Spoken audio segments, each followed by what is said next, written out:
വണക്കം മക്കളെ. അപ്പോൾ നമ്മൾ നട്ടപ്പറ വെയിലത്ത് നമ്മുടെ നാട് കാണാൻ പോവുകയും അപ്പോൾ പെങ്ങളുടെ മൂത്ത കുരിപ്പിനെയും കൂട്ടി ഞാൻ നേരെ പോയത് നമ്മുടെ ഏറ്റവും കൂടുതൽ ഞങ്ങൾ മിസ് ചെയ്യുന്ന ഒരു സ്ഥലത്തോട്ടാണ്. അപ്പോൾ നമ്മൾ നേരെ നമ്മുടെ നരപ്പൻ്റെയും ഒരുപാട് ക്രിക്കറ്റ് പ്ലേയേഴ്സിനെ എന്നെപ്പോലുള്ള ക്രിക്കറ്റ് പ്ലേയേഴ്സിനെയും ഫുട്ബോൾ പ്ലേയേഴ്സിനെയൊക്കെ വാർത്തെടുത്ത ഞങ്ങളുടെ നരപ്പൻ്റെ ആയോണിത്.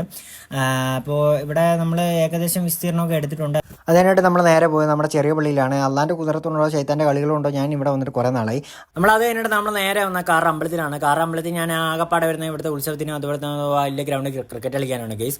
അങ്ങനെ നമ്മൾ അതെല്ലാം കഴിഞ്ഞിട്ട് നമ്മൾ നേരെ നമ്മുടെ സൗദി ലീഗ് കളിക്കാൻ പോയി നമ്മളെ പാറ്റ് ആഷിക്കിൻ്റെ വീട്ടിൽ പോയി. ഞാൻ കോഴി എന്ന പേരില്ലെങ്കിലും ഖത്തർ ലീഗ് കളിക്കാൻ പോയി ഷിയാസിൻ്റെ വീട്ടിൽ പോയി. അതിനായിട്ട് ദുബായ് ലീഗ് കളിക്കാൻ പോയി നമ്മുടെ പാക്കർ ഷംനാൻ്റെ വീട്ടിൽ പോയി. എൻ്റെ അപ്പുറമാണ് പാക്കർ ഷംനാൻ. അതിന് റിയാദ് ലീഗ് കളിക്കാൻ പോയി അമ്മച്ചി ജാസിൻ്റെ വീട്ടിൽ പോയി. അതിനായിട്ട് നമ്മൾ നേരെ നമ്മുടെ കായറ സിറ്റിയിലോട്ട് വന്നു. ഇതാണ് നമ്മുടെ ഷോപ്പിംഗ് മാൾ. സിൻസ് എത്ര വർഷം മുമ്പുള്ള ഷോപ്പിംഗ് മാളാണ്. ഇതാണ് നമ്മുടെ പൊതുവിതരണ കേന്ദ്രം. ഇപ്പോൾ റിനോവേറ്റ് ചെയ്തതാണ്. അതിനായിട്ട് ഞാൻ നേരെ വലിയ പള്ളിയിലോട്ട് വന്നു. ഇവിടെയാണ് ഞാൻ 4 തൊട്ട് 10 വരെ പഠിച്ചത് എൻ്റെ പള്ളി. അതിനായിട്ട് നമ്മൾ കല്യാണം, അടിയന്തര പാലാച്ച് എന്ത് ഒരു ആഘോഷം വന്നാലും നമ്മൾ ഏക പോകുന്ന ടൂറിസ്റ്റ് പ്ലേസ് ആണ് ഞങ്ങളുടെ ഈ എലിക്കാട്ടൂർ പാലം. അങ്ങനെ തിരിച്ചു വരുന്ന വഴിക്ക് നാട്ടിൽ മുംബ്രയിൽ നവൻ തന്നെ പറയപ്പെടുന്ന തേഞ്ഞൂർ ആശിമിനെ കിട്ടിയിട്ടുണ്ട്. അപ്പോൾ നമ്മൾ ഇത്രേ ഉള്ളൂ. Okay, bye bye.